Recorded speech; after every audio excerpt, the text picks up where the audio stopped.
panache de vapeur d'eau qui s'élève haut dans le ciel, visible à des dizaines de kilomètres à la ronde. Voici la centrale nucléaire de Golfech en Tarn-et-Garonne, une des 19 centrales exploitées par EDF en France.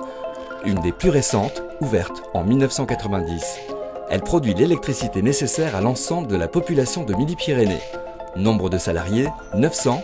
Dans le nucléaire, il n'y a pas seulement des électriciens, les métiers de la chaudronnerie sont indispensables également pour la construction et la maintenance d'un certain nombre de pièces. Christophe est une nouvelle recrue. Il a suivi une formation de 2 ans. J'ai un BTS maintenance industrielle que j'ai réalisé avec le CFA du Bugey. Il y a une autre centrale nucléaire qui se trouve dans le l'Ain. BTS maintenance industrielle, il aborde l'automatisme, l'électricité, la mécanique, donc un peu tous les domaines.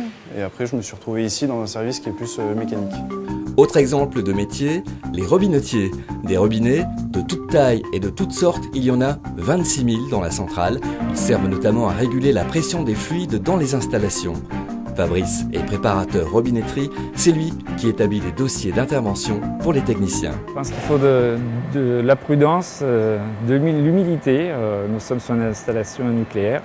Il y a pas mal de règles à respecter et puis de risques à prendre en compte, que ce soit les risques liés à la radioprotection, à la sécurité, à la sûreté, à l'environnement.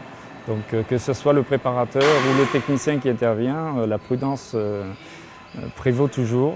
Et ensuite de la rigueur, puisque nous sommes sous assurance qualité, donc il faut toujours écrire ce qu'on va faire ce qu'on a écrit et ensuite écrire ce que l'on a réellement fait. C'est les bases de notre métier. C'est très important ici ce qu'on appelle la culture sûreté. C'est-à-dire que nous savons que nous sommes dans une usine un peu spéciale quand même, avec 400 tonnes d'uranium. C'est notre combustible, l'uranium, et puis nous utilisons la fission pour produire de la chaleur. Donc ça nous donne des responsabilités. Nous sommes à la recherche de l'excellence en permanence, et pour ça, eh bien, il faut avoir cette notion de responsabilisation et puis cette rigueur que chacun a entre nous. La sûreté est très très importante, c'est une obsession chez nous. Surveillance du bon fonctionnement des installations avec Thomas, 25 ans. Sa formation, un DUT en génie électrique et un bac en électrotechnique. Durant ses rondes d'inspection, rien ne doit lui échapper. C'est une grande responsabilité, on regarde le matériel et on est en quelque sorte l'œil, l'oreille et les bras de l'opérateur qui lui reste en salle de commande pour piloter le cœur. Oui, c'est très important l'esprit d'équipe puisque comme on est en 3-8, on vit tout le temps avec la même équipe et c'est un petit peu comme une deuxième famille. L'esprit d'équipe, c'est aussi ce que développe Nicolas. Il intervient en préventif et en curatif sur les automates de la centrale. Objectif, avoir des appareils efficaces à 100% et anticiper les pannes. Il est titulaire d'un bac électrotechnique. Sa mission est transversale.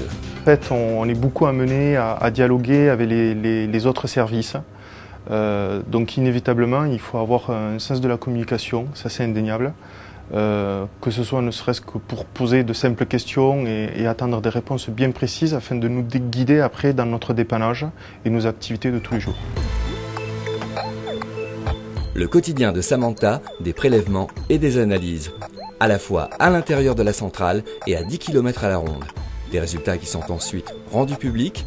Elle possède un DUT génie biologique, une formation dont elle s'inspire tous les jours. Oui, parce que c'est très important d'avoir un esprit d'analyse et un esprit critique. Après, dans toute formation scientifique, que ce soit de la biologie ou de la chimie, on va vous apprendre à garder un œil critique sur le résultat que vous rendez, c'est-à-dire est-ce que l'appareil est fiable, est-ce que le prélèvement est fiable, il y a plein de facteurs qui peuvent interférer sur le résultat. Et donc ça, c'est une culture qu'on a sur tout le long de la formation en fait. Et sa formation se poursuit en interne avec la transmission du savoir. La génération qui a démarré la centrale passe le relais avant de partir à la retraite. Les jeunes sont vraiment les bienvenus, 30 recrutements par an en ce moment, donc je les accueille avec plaisir. On a tout un système de formation qui permet de les mettre à niveau. Et s'ils nous rejoignent, eh bien, ils auront un métier exigeant, mais passionnant et très diversifié. Et Caroline Bernard parle en connaissance de cause. La directrice de Golfech, ingénieure triplement diplômée en sciences, a débuté sa carrière après un stage de fin d'études à EDF.